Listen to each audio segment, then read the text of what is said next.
नमस्कार। स्वागत है आपका मेरे YouTube चैनल सुनो कहानी में। आज मैं आपको मेरे ही द्वारा लिखी कहानी कलम, जो कि हास्य व्यंग्य है, सुनाने जा रही हूँ।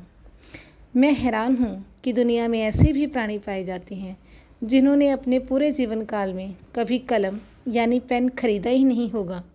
पेन खरीदने को उन्होंने अपनी फिजूल खर्ची की वस्तुओं की फहरिस्त में शामिल किया होता है। हमारी परम मित्र ऐसे भी हैं जिन्होंने अपनी शिक्षक की नौकरी लगभग पूरी भी कर ली, परंतु इस समय के दौरान उन्होंने मात्र 2 रुपये की पेन भी नहीं खरीदी। इस असंभव दिखने वाली बात का खुलासा उन्होंने अपने ही मुखमंडल से अपनी ही मित्र मंडली में बैठकर किया। हम तो सुनकर अवाक ही रह गए। चूँकि वे महाशय हमसे उम्र में काफ़ी बड़े हैं, फिर भी हमने अपने खुले मुंह और नेत्रों को जरा व्यवस्थित करके पूछ ही लिया, झूठ बोल रहे हो चौबे जी, ऐसा तो हो ही नहीं सकता। काहे नहीं हो सकता, हम सच बता रहे हैं। हमने अपनी पूरी ज़िंदगी में पेन ना ही खरीदा। उन्होंने मुस्कुराते हुए शेखी बघारी। जब भी ज़रूरत पड़ी इधर उधर से मांग लिया, और हमारा औधा भी तो ऐसा है, एक मांगो 10 हाजिर। चौबे जी ने पान थूकते हुए अपनी बात जारी रखी। 2 महीने में चौबे जी की रिटायरमेंट पार्टी आई। हमें भी निमंत्रण पत्र मिला। सोचा कुछ ना कुछ उपहार तो देना ही है, चलो पेन ही सही। हमने एक बहुत बढ़िया पेन खरीदा और पहुंच गए उनकी पार्टी में।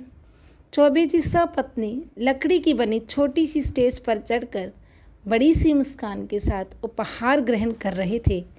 उनके नेत्रों से खुशी झलक रही थी कि हमने अपनी वो बहुमूल्य कलम उनके कोट की जेब में टांग दी।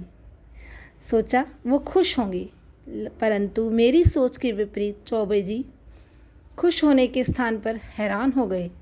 उनके हाथ खुले के खुले रह गए। हम भी थोड़ा सकपका गए। दोनों ने जैसे तैसे अपने आप को संभाला और हम पेट पूजा की ओर हो लिए। हमारे एक करीबी रिश्तेदार हैं जिनको पेनों का बहुत शौक है। उनके संग्रहालय में 2 रुपये से लेकर 2000 रुपये तक के पेन भी शामिल हैं। पर मजाल है उन्होंने कभी इन पेनों को उनके वजूद की जानकारी दी हो। बंद पड़े पेन प्राणवायु की कमी के कारण सूख गए हैं। शयन कक्ष की अलमारी के लॉकर में रखे हुए ये शाही पेन बाहर की दुनिया देखने को तरस गए हैं। जब भी महाशय किसी रिश्तेदार को बड़ी शान से अपने इस संग्रह को दिखाते हैं तो ज़रा इन कलमों को बाहरी हवा के दर्शन होते हैं।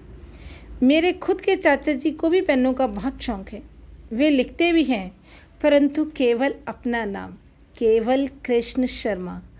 वे अपना नाम ऐसे सजा सजा कर लिखते हैं कि नई दुल्हन के हाथ में लगी मेहंदी के डिज़ाइन भी शर्मा जाए।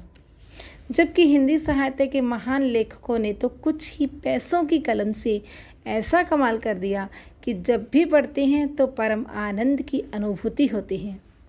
आजकल मोबाइल युग में पेन की ऐसी दुर्दशा हो गई कि कोई पेन को पूछता भी नहीं। पेन का जरा सारा काम मोबाइल पर फटाफट हो जाता है। वैसे पेन और धर्म का भी बहुत गहरा संबंध है। कई महाशय तो अपने पेन की स्याही से जय श्री राम या जय माता की ही लिखकर ख़त्म कर देते हैं। अपनी धार्मिक भावनाओं को वो ऐसे ही लिखती रूप देते हैं। यहाँ पर चौबे जी की बात हो रही थी। उनके विदाईगी समारोह से जब हमने विदा ली तो दरवाजे पर उनका 7 साल का पोता मेरे द्वारा उपहार स्वरूप दिए गए पेन के साथ टिचुक टिचुक खेल रहा था। धन्यवाद। कहानी अच्छी लगी हो तो शेयर कीजिए, मेरे YouTube चैनल को सब्सक्राइब कीजिए। धन्यवाद।